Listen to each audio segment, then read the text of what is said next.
우리가 누구도 부인할 수 없는 한 가지 분명한 사실은 우리는 죽는다는 겁니다. 그렇죠? 죽음이라고 하는 것은 끝인데 우리에게는 반드시 끝이 있다는 말이겠죠. 끝이 있다는 말은 시작이 있다는 말입니다. 시작이 있고 끝이 있는 것은 영원한 것이 아닙니다. 시작도 끝도 없는 영원한 분에 의해서 우리는 출발한 것이다 하는 것을 알아야 합니다. 어린아이가 있습니다. 우리 교회에 어린아이들이 많은데요. 어린아이를 보면 엄마 아빠가 있다는 것을 누구도 의심합니까? 의심하지 않습니까? 의심하지 않잖아요. 엄마 아빠 없이 어떻게 어린아이가 있습니까? 유한한 생명, 시작이 있고 반드시 끝이 있는 이 유한한 생명이라는 것을 우리가 말한다면 우리 스스로 우리가 낳지 않았다는 것을 우리는 말할 수 있어야 합니다. 유한한 생명 속에서 우리를 시작하게 하시고 또한 끝을 정해놓으신 영원하신 분이 계시다는 사실을 우리 유한한 생명 속에서 우리는 발견할 수 있어야 합니다. 하나님에 의해서 시작된 인생에게는 끝이 옵니다. 죽음이 오죠. 그럼 죽음 이후에는 무엇이 있습니까? 다 아시죠? 죽음 이후에는 무엇이 있습니까? 심판이 있죠. 한 번 죽는 것은 사람에게 정하신 것이요 그 후에는 심판이 있다고 히브리서 9장은 우리에게 분명하게 말씀합니다. 심판하시는 분은 누구십니까? 하나님이시죠? 왜 하나님이 심판하셔야 합니까? 그 이유는 간단합니다. 영원하신 하나님이 모든 인생을 시작하게 하셨기 때문입니다. 인생의 주인은 하나님이시라는 말이죠. 그러니 주인께서 우리 인생을 시작하게 하시고 끝나게 하시는데 그 우리 인생의 주인의 의도대로 살았느냐, 주인의 의도를 벗어나서 살았느냐, 이것이 심판인 겁니다. 확인을 하시는 거죠. 자, 오늘 우리가 읽은 8절 말씀에 보면 마지막에 그를 심판하시는 주 하나님이라고 합니다. 그를 심판하시는 주 하나님은 강하신 자이심이라. 하나님이 심판하시는 분입니다. 하나님의 심판을 받는 대상을 본문에서 바벨론이라고 불리고 있습니다. 이 바벨론이라는 표현은 요한계시록에 처음 등장하는 것이 아니라 전 여러 번 이 바벨론이라는 표현이 등장을 하는데 이 바벨론이라는 표현 앞에는 거의 대부분 큰 성 이런 표현이 붙어 있습니다. 큰 성 바벨론이라는 수식어가 붙어 있습니다. 이 바벨론은 역사적으로 존재했던 나라입니다. 그리고 요한계시록에서 바벨론을 말할 때는 1세기의 정황상 로마 제국을 가리키는 상징하는 표현입니다. 그리고 오늘 우리 시대에는 이 세상을 가리키는 표현이 바로 이 바벨론이라고 하는 말입니다. 왜냐하면 1세기 로마나 오늘날 세상에는 과거 이 바벨론의 정신이 그대로 흘러가고 있기 때문입니다. 바벨론은 어떤 성이라고 했습니까? 큰 성이라고 했지요. 큰 성은 쉽게 무너지지 않는 성이라는 말입니다. 무너지지 않고 영원할 것처럼 보이는 성이라는 말입니다. 그러나 무너지고 맙니다. 그 이유는 왜 그렇습니까? 하나님이 무너뜨리시니까 그렇습니다. 인생들을 지으신 하나님의 의도에서 벗어났기 때문에 그래서 하나님께서 그 성을 무너뜨리시고 심판을 하시는 겁니다. 이렇게 하나님께서 원하시는 우리를 지으신 하나님의 의도를 벗어나서 살아가는 것을 가리켜서 오늘 5절 말씀을 보시면 그의 죄라고 표현을 했죠.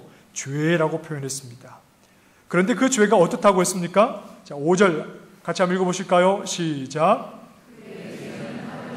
네, 그의 죄는 어떻다고요? 하늘에 사무쳤다 이렇게 말씀을 합니다. 죄의 방향은 하늘입니다.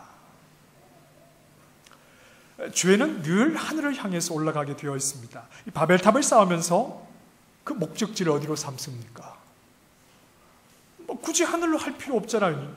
옆으로도 할 수 있는데 그 목적지를 어디로 삼습니까? 하늘로 삼지요. 자, 성읍과 탑을 건설하여 그 탑 꼭대기를 하늘에 닿게 하여 우리 이름을 내자. 결국 인생에는 두 가지 길입니다. 하나님을 인정하여 하나님께 순종하든지, 하나님을 거부하여 하나님께 저항하든지, 하나님과 무관한 길은 없습니다. 하나님께 순종하여 하나님을 섬기든지, 하나님을 말씀을 거역하고 하나님을 인정하지 않아 하나님을 저항하든지, 어떤 인생도 하나님과 무관한 인생은 없습니다. 이 두 가지 길 중에 하나를 가는 겁니다.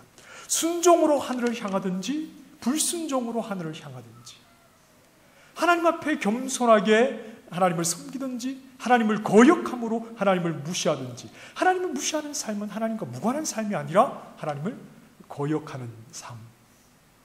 모든 인생은 하늘로 향하게 되어 있는데 순종으로 향하느냐 불순종으로 향하느냐, 이 두 가지 길밖에는 없는 겁니다.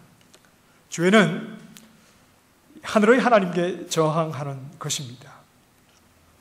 하늘의 하나님을 무시하고 우리를 지으신 그분과의 관계를 깨뜨려 버리는 것이 죄입니다. 우리가 잘 알고 있는 대로 죄를 가리키는 헬라 말의 가장 일반적인 표현이 하말티아라고 하는 말이죠.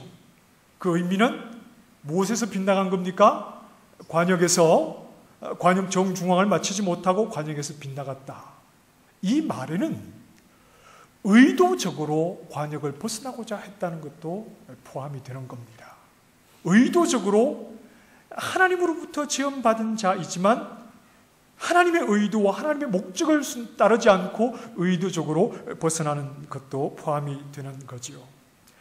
이러한 죄를 가리켜서 오늘 3절 말씀에는 구체적으로 무엇이라고 말하는지 한번 보십시다. 3절에 보니까 그 음행이라고 말을 합니다.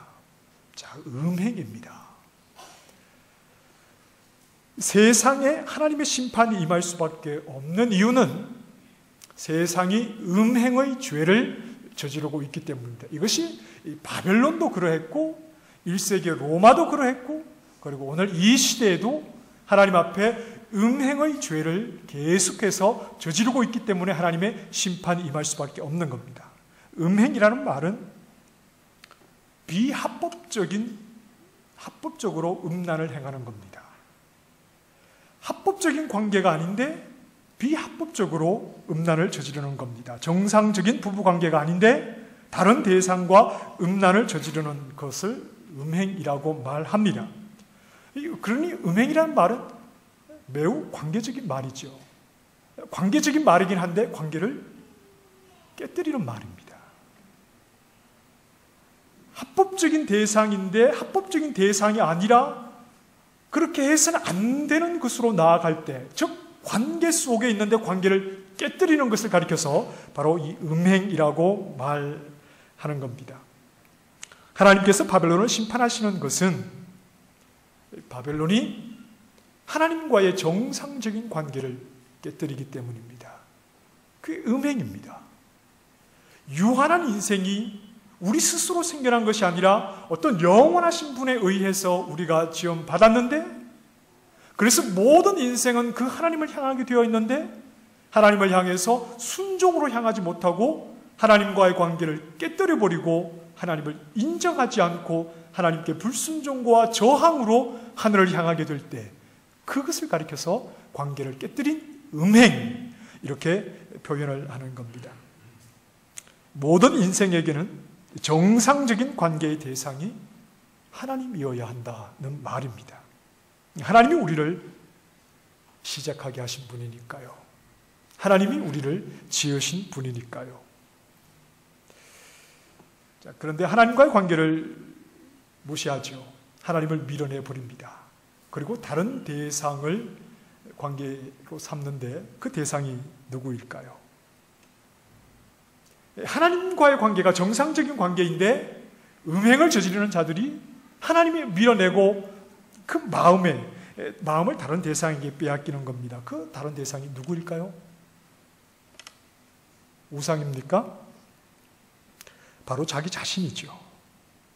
우상을 왜 섬깁니까? 우상을 왜 만듭니까? 자기 자신을 위해서 만드는 것 아닙니까? 우상 앞에 가서 절하면서 그 우상에게 나에게 복 안 줘도 괜찮아요, 나 힘들어도 괜찮아요, 나에게 저주해도 괜찮아요, 이렇게 말하는 사람이 있습니까? 없습니다. 우상에게, 어떤 우상이든지 우상에게 가서는 한결같이 나 복 주시오, 나 잘 되게 해주시오, 늘 자기 자신을 위해서 비는 것이 우상의 존재 이유입니다. 사람이 자기를 위해서 우상을 만들었잖아요. 우리의 관계의 정상적인 관계의 대상은 하나님이신데 그 하나님이 아니라 우상에게 나간다는 것은 결국 자기 자신, 하나님과의 관계를 무시하고 자기 자신에게 충실하겠다, 이런 말이죠. 이게 음행입니다. 이게 모든 시대, 하나님을 향해서 순종을 향하지 못하는 모든 시대, 모든 인생들이 가지고 있는 공통적인 생각, 바로 이 음행, 그 중심에는 자기 자신이 있습니다. 하나님을 부정하고 하나님과의 관계를 무시하니까 이제 하나님이 없으니까 자기 자신밖에는 대상이 없죠. 그래서 이렇게 말씀합니다. 7절 말씀에 그가 얼마나 자기를 영화롭게 하였으며, 자기 자신을 영화롭게 하는 겁니다. 하나님이 없으니까요. 대상은 자기 자신뿐이니까요. 자기 자신을 영화롭게 하는 거지요. 이것을 가리켜서 교만이라고 말합니다. 하나님 없이 자기 자신을 말하는 것을 교만이라고 말하는 겁니다. 하나님 없이 자기 자신을 말하는 것, 이것을 가리켜 교만이라고 말합니다. 제가 지난 금요일에도 잠깐 말씀을 드렸는데 너무 기분이 좋아서 다시 한번 말씀을 드리려고 해요. 제가 우리 새가족 신방을 갔더니 3학년짜리가요, 저를 처음 보면서 하는 말이, 저를 처음 보면서 하는 말이 핸섬맨, 그러죠. 예. 그래서 제가 사인해 준다고 그랬어요. 3학년짜리가요. 제가 이 이야기를 저희 아이들한테 했더니 저희 아이들이 아이고 걔 안경 껴야 되겠네요, 그래요. 그래서 제가 얘기했거든요. 걔 안경 끼고 있거든. 안경 끼고 있거든요. 예. 너무 기분이 좋아서. 아이들은 거짓말 하지 않잖아요. 예. 자, 사람은 누구나 인정을 받기를 원하죠. 인정을 받으면 좋아합니다. 거울을 보고요, 나 자신을 보면서 아, 나 참 멋져. 아무리 자기 자신이 자기에 대해서 말해도 그것보다 누군가 다른 사람이 아, 오늘 참 멋지시네요, 이렇게 말해주면, 인정을 받게 되면 기분이 좋은 겁니다. 하나님 없는 세상은요, 자화자찬에 빠져 있습니다. 정상적인 하나님과의 관계를 무시하는 세상은요, 자기 자신을 섬기고 있는 이 세상은 자화자찬에 빠져 있죠. 그래서 스스로가 자신을 칭찬합니다. 스스로가 인간의 지혜를 자랑합니다. 스스로가 인간의 기술과 문명에 찬사를 보내고 결국 인간의 이 지혜와 기술과 문명이 유토피아를 우리에게 가져다 줄 것이다, 이렇게 자화자찬하는 세상이 되고 말았지요. 그 이유는 하나님을 인정하지 않기 때문입니다. 하나님을 버렸기 때문입니다. 그러니 자기 자신에게로 향할 수밖에 없지요. 그러나 진정한 인생의 모습은 스스로가 칭찬하고 스스로가 만들어내는 것이 아니라 우리를 지으신 하나님께서 우리를 어떻게 보시고 우리를 지으신 하나님께서 우리를 어떻게 판단하시느냐 하는 것이 가장 중요하다는 사실입니다. 하나님은 세상을 향해서 음란함, 죄 아래 하나가 되었다, 이렇게 보고 계시는 겁니다. 자, 여기에서 우리가 한 가지 생각할 것이 있습니다. 하나님께서 모든 세상을, 하나님을 인정하지 않는 세상을, 하나님과의 관계를 깨뜨려버린 세상을 음란하다, 이렇게 정죄하신다는 이 말씀의 의미가 무엇이냐 하는 것을 우리가 좀 생각을 해야 합니다. 자, 음란이라는 것은 관계를 깨뜨리는 죄를 말한다고 했지요. 그렇다면 하나님께서 세상을 심판하시는 죄가 너희 음란하다, 나와의 관계를 깨뜨렸지, 이게 심판의 이유가 된다면, 하나님이 세상을 향해서 이렇게 말씀하신다면, 그럼 하나님은요? 하나님은 우리를 향해서 음란한 분이십니까? 우리와의 관계를 깨뜨리신 분입니까? 하나님이 세상을 향해서 너희 음란하니까 내가 너희를 지었는데 나와의 정상적인 관계를 깨뜨렸으니까 내가 너희를 심판한다, 이렇게 말씀하신다는 것은 하나님은 항상 우리를 향해서 동일한 관계 속에 계시다는 거죠. 자, 이 두 사람의 친구가 약속을 했습니다. 그런데 몇 시에 어디에서 보자 이렇게 약속을 하고 한 친구가 1시간이 늦게 나오는 겁니다. 그래서 1시간 늦게 나오는 그 친구를 향해서 야, 너 왜 이렇게 늦어? 내가 1시간 동안 기다렸잖아. 이렇게 말한다는 것은 본인은 어떻게 했다는 겁니까? 정시에 나왔다는 것 아닙니까?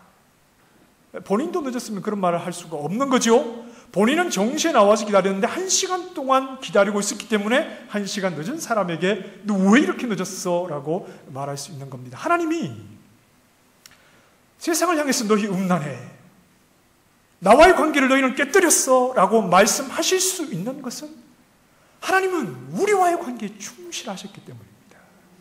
그리고 그 말씀이 1세기의 말씀뿐 아니라 오늘 우리 시대에도 우리를 향해서 주시는 동일한 말씀이라면 하나님은 지금도 이 세상을 마지막으로 심판하시는 그 때가 오기 전까지는 우리를 향해서 동일한 관계 속에서 우리를 바라보고 계시다는 사실을 우리는 알아야 합니다. 그럼 하나님이 우리와의 관계에 최선을 다하셨다는 것은 하나님은 우리에게 어떤 모습으로 다가오시는 것일까요? 성경은 여러 부분에 반복해서 우리를 향하신 하나님의 모습을 말씀해 주고 있습니다. 우리를 향해 다가오시는 그 하나님의 모습은 인생들이 하나님을 향해서 관계를 깨뜨린 것과 정반대로 생각을 하면 되겠지요. 인생은 하나님을 향해서 음란을 저지르고 관계를 소중하게 생각하지 않고 그 관계를 깨뜨려 버렸지만 하나님은 그렇지 않다는 겁니다. 하나님은 관계를 유지하기를 원하시고 깨어진 관계라 하더라도 회복되기를 원하시는 분이라는 말입니다. 이것을 가리켜서 성경은 사랑, 하나님이 우리를 사랑하신다. 이 사랑은 과거의 한순간 있었던 것이 아니라 끊임없이 하나님과 깨어진 음란한 세상을 향해서 하나님은 지금도 변함없이 사랑하고 계시다 하는 것을, 그래서 그 사랑을 통해서 깨어진 관계라도 하나님과의 관계가 회복되기를 원하신다는 것을 말씀을 해주고 있는 겁니다. 여러분 잘 아시죠? 하나님이 세상을 이처럼 사랑하사, 입이 근질근질 하시죠? 같이 해보십시다. 시작. 하나님이 세상을 이처럼 사랑하사 이는 그를 믿는 자마다 멸망하지 않고 영생을. 멸망이 뭡니까? 하나님의 심판 아닙니까? 누가 멸망하지 않습니까? 하나님과 관계가 회복되어야죠. 어떻게 하나님과의 관계가 회복됩니까? 하나님이 세상을 사랑하셔서, 음란한 세상이지만 세상을 사랑하셔서 세상과의 관계가 깨어졌음에도 불구하고 독생자를 주셔서 그 관계가 회복될 수 있는 길을 하나님께서 열어놓으셨다. 이런 말입니다. 하나님이 세상을 이처럼 사랑하사 그랬는데요. 이 말씀의 의미는 이런 겁니다. 자, 한번 이런 예를 들어보십시다. 이 완벽한 예는 아닌 것 같은데 예를 한번 들어보십시다. 우리 청년들이 한국에서 워킹홀리데이로 오면 여러 가지 한국에서 안 해보던 일들을 하는데 그 농장에서 일할 때가 있습니다. 그 농장에, 사과 농장에 가면 그 티닝이라고 하죠. 적과, 왜 봄이 되면 이제 그 줄기에서 막 열매가 한 10개씩 주렁주렁 맺혀 있잖아요. 그걸 다 잘라내고 한두 개만 놔둬야지 이게 나중에 이렇게 이제 크게 되는 겁니다. 그 티닝을 하는데 두 사람이 한 조가 되어서 보통 합니다. 그 사다리를 가지고 양쪽에서 한 나무씩 다 이제 그 필요 없는 열매들을 다 떼버리는 거죠. 그게 쉬운 일은 아니죠. 그 햇볕 쬐 가면서 안 해본 사람들은 되게 힘듭니다. 자, 그런데 두 사람이 한 조가 되어서 이 적과를 해 나가는데 한쪽에서는 열심히 해 나갑니다. 그런데 한쪽에서 같이 이렇게 좀 보조를 맞춰서 가야 되는데 한두 번 해보더니 팔이 아프다고 그만 나무 밑에 그늘에 누워서 낮잠이나 자고 있습니다. 한 나무씩 한 나무씩 같이 해 나가야 되는데, 그래서 한 반대쪽에 일하는 사람이 자기 쪽을 다 한 뒤에 이 사람이 손도 대지 않은 그쪽 반대쪽을 다 본인이 하는 겁니다. 이 사람은 자고 있죠? 다 하는 겁니다. 그리고 이 사람을, 자는 사람을 깨워서, 이런 일은 없는데 제가 지금 예를 들자고 하는 얘기입니다. 이 사람을 깨워서 농장 주인에게 가서 오늘 우리가 해야 할 일을 다 했습니다. 그리고 농장 주인에게 무엇을 받을까요? 일당을 받겠죠? 일당을 받아서 그것을 반으로 공평하게 나누어서 하나도 일하지 않은 그 친구에게 나눠주는 겁니다. 주인이 일당을 왜 줍니까? 주어진 일을 다 했기 때문에 그렇잖아요. 농장 주인과의 관계가 깨어져야 되는 것 아닙니까? 너 그런 식으로 일하려면 나가! 이렇게 말해야 되는데도 불구하고 한 사람이 모든 일을 이루어서 농장 주인과 어떤 문제도 없이, 그리고 자기가 일한 것을 일하지 않은 그 사람에게도 나누어 주는 겁니다. 제가 무엇을 말씀드리려고 하느냐 하면, 하나님이 세상을 이처럼 사랑하사 독생자를 주셨다. 하나님께서 몸을 입고 오셔서 내 자리에 서셨다는 겁니다. 내가 해내지 못하는 그 자리에 서셨다는 거지요. 내가 하나님을 고백하고 겸손히 그분을 향해서 순종으로 머리를 향해야 되는데 불순종과 거역과 하나님과의 관계를 깨뜨리는 음란함으로 향하던 그 자리에 하나님이 직접 몸을 입고 그 자리에 오셔서 모든 일을 다 대신하셨다는 겁니다. 하나님과의 관계를 깨뜨린 자리, 그 음란한 자리에 하나님이 직접 몸을 입고 오셔서 모든 것을 다 이루신 겁니다. 독생자 예수님이 그 일을 다 대신하셨습니다. 어떤 일입니까? 하나님께 순종하는 일, 하나님을 고백하는 일, 하나님과의 관계를 정상적으로 유지하는 일, 하나님 앞에 겸손히 하나님을 고백하며 하나님과 동행하는 일, 이 모든 일을 예수님이 몸을 입고 내가 해내지 못하는 우리 편에 오셔서 다 이루시고, 우리는 한 것이 없지만 하나님과 우리의 관계가 아무런 문제가 없도록 예수님이 그렇게 회복하셨다는 말입니다. 이것이 음란한 세상에 하나님이 사랑하시고 그 사랑하시는 세상과의 관계가 회복되기 위해서 독생자를 주셔서 하나님이 이루시는 일입니다. 세상을 이처럼 사랑하셨다는 말의 의미지요. 내가 한 것이 없지만 하나님과의 관계가 회복될 수 있는 길을 열어놓으셨다는 겁니다. 하나님이 대신해 주셨으니 세상에 어떤 죄인도 하나님 앞에 나오지 못할 죄인은 없는 겁니다. 하나님이 신커분이 오셔서 죄인이 하지 못하는 것을 대신 다 이루셨으니까 어떤 죄의 무게를 가지고 있는, 어떤 죄의 크기를 가지고 있는 죄인도 예수님 안에 있으면 하나님께 나오지 못할, 하나님과의 관계가 회복되지 못할 죄인이 없는 겁니다. 그래서 십자가 한편에 달린 강도, 그는 한 것이 아무것도 없습니다. 죄 지은 것밖에 없지요. 사람을 죽인 것밖에 없지요. 나쁜 짓 한 것밖에 없지요. 그럼에도 불구하고 그가 예수님 안에 거하게 될 때 그는 하나님과의 관계가 회복되는 겁니다. 하나님 앞에 못 나오는 것이 아니라 하나님 앞에 안 나오는 것입니다. 여전히 음란한 이 세대는 하나님과의 관계의 회복을 본인이 원하지 않는 겁니다. 어떤 죄인이라도 하나님 앞에 다 나올 수 있는데, 어떤 죄인이라도 예수님을 통해서 하나님과 관계가 다 회복될 수 있는데 여전히 그들은 하나님 앞에 나오지 못하는 것이 아니라 하나님을 거부하고 하나님을 인정하지 않고 여전히 음란한 가운데 하나님 앞에 나오기를 원치 않기 때문에 이 세상은 멸망을 향해서 나아갈 수밖에 없는 겁니다.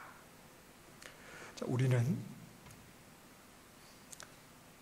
세상을 향해서 음란하다고 정죄하시는 하나님께 감사해야 합니다.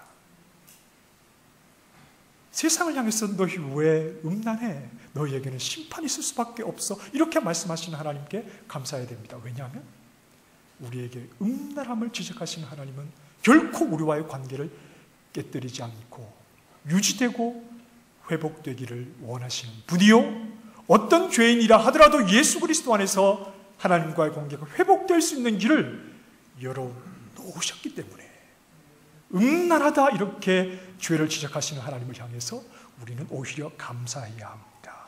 하나님은 세상을 아직까지 변함없이 사랑하고 계시지요.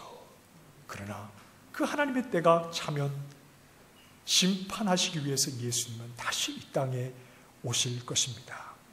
세상에 있는 자기 백성을 향해서 이렇게 말씀하십니다. 4절 말씀. 내 백성아, 거기서 나와 그의 죄에 참여하지 말아라. 바벨론에서 나와, 그들의 죄에서 나와, 그들의 음란함에서 나와 그들의 죄에 참여하지 말고 예수 그리스도 안에서 회복된 그 바른 관계 속에서 충실히 살아가라. 이렇게 말씀을 하시는 겁니다. 하나님 없이 살아가는 세상을 닮지 말아라. 하늘을 향해 순종이 아니라 불순종을 내세우는 세상과 섞이지 말아라. 나의 사랑을 거부하지 말고 그 사랑 안에서 행복하게 나와 이미 이 땅에서 교제하자. 이렇게 말씀하시는 겁니다. 예수님이 우리 대신 보이신 것처럼 이제 예수님 안에서 예수님과 연합된 우리 역시 하나님과의 관계, 회복된 관계 속에서 살아가야 합니다. 세상은 불순종으로 하늘을 향해 머리를 들더라도 우리는 순종함으로 하늘을 향해야 하고, 우리는 범사의 그분을 겸손하게 인정해야 하고, 끝까지 하나님을 고백하면서 하나님을 의지하면서 하나님이 공급하시는 힘과 지혜와 인도하심을 구하면서 늘 하나님과 회복된 관계 속에서 충실히 살아가야 하는 것입니다. 바다 속에 살아가지만 그 살에는 짠맛이 스며들지 않는 물고기처럼 세상 속을 살아가지만 하나님을 거부하는 음란한 죄악에 물들지 않고 예수 그리스도 안에서 하나님과의 관계, 회복된 관계를 누리며 살아가야 하는 것이 오늘 이 시대, 여전히 음란한 이 세상 가운데 있는 하나님 백성들에게 하나님께서 원하시는 이 일입니다. 매 순간 하나님을 고백하십시다. 힘들고 어려워도 하나님을 부인하지 마십시다. 하나님께 더 가까이 나아가십시다. 곧 다시 오시는 그날까지, 주님 앞에 서는 그날까지 예수 그리스도 안에서 회복해야 하신 이 귀한 관계를 소중하게 여기며 하나님을 더욱 의지하여서 우리의 모든 필요를 채우시고 우리를 도우시는 하나님의 선하심을 더 많이 맛보며 누리는 신실한 주의 백성들이 다 되시기를 주님의 이름으로 축원합니다. 하나님,